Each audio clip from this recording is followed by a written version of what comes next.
not a YouTuber, just like making videos.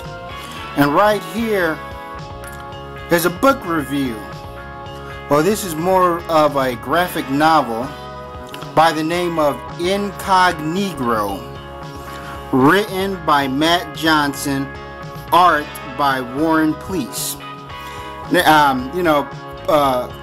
Brought to us by Vertigo Comics, which is a subsidiary of DC Comics.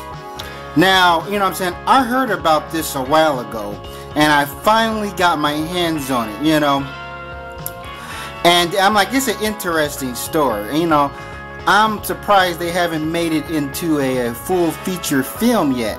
Oh, that's right. It's a black story, so. But, Incognegro is a black man who is so fair-skinned, well, I hate the term fair-skinned, but light complected, that he can pass, in most circumstances, pass for a Caucasian male. And, he uses his genes, as to say, to go down south. He's a news reporter, a journalist. And he goes down south and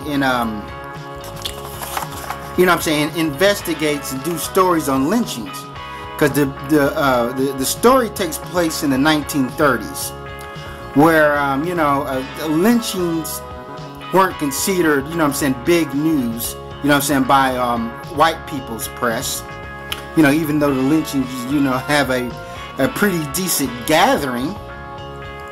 And that's what he did. And since he can pass for a white man, he'll go and get the horn, go and get the scoop.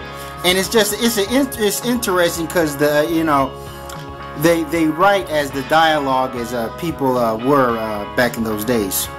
And Incognegro is not politically correct. I'm like, he uses the word cracker, throughout the story.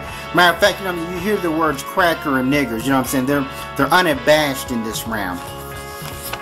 And here's something interesting. They say that when you have military servicemen, they strip them of their uniform when they're going to hang them, and sometimes they'll put another outfit on them.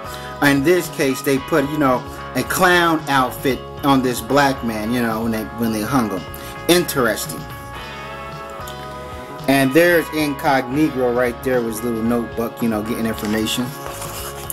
And and here on this page right here, a Klansman, figures him out, and he starts running. I'm not going to give away the story, but it's pretty good. Here you see it says, "That's a nigger. Get that nigger." Just like I said, it's a strong language. Profanity in here. This ain't a little kid story. You know what I mean? This ain't DuckTales. I'm like, it's a graphic novel. I'm like, this is not in he's not a character with that, it was just with books and books like Batman or some shit. This is just a standalone graphic novel. But the artwork is done well. I like do comic work. The stark contrast of black and white just goes good with this, and it's symbolic to America's black and white problem, or white people's problem with black people, so to say. And it's beautiful artwork, well writing, very, very neat and clean, like the Hodge brothers would say, a clean comic book, And here's something interesting here. So I'm going to read this out loud. This is interesting. I am Incognegro. I don't wear a mask like Zorro or a cape like the Shadow, but I don a disguise nevertheless. My camouflage is provided by my genes, the product of a southern tradition nobody likes to talk about: slavery, rape, hypocrisy. American Negroes are a mulatto people. True. I'm just an extreme example, a walking reminder. Yeah, you don't have to exactly have a white father or a mother to be kind of sort of mulatto. I'm like, we're mixed. The black men in America is like the Brazilians. Since white America refuses to see its past, they can't really see me too well either. Excellent. Right here, I love this one. Due to that, a little Madam C.J.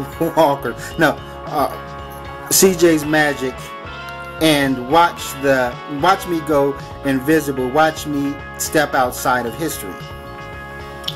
Assimilation as revolution. That's the thing that most of us know that most white people don't. That race doesn't really exist. True.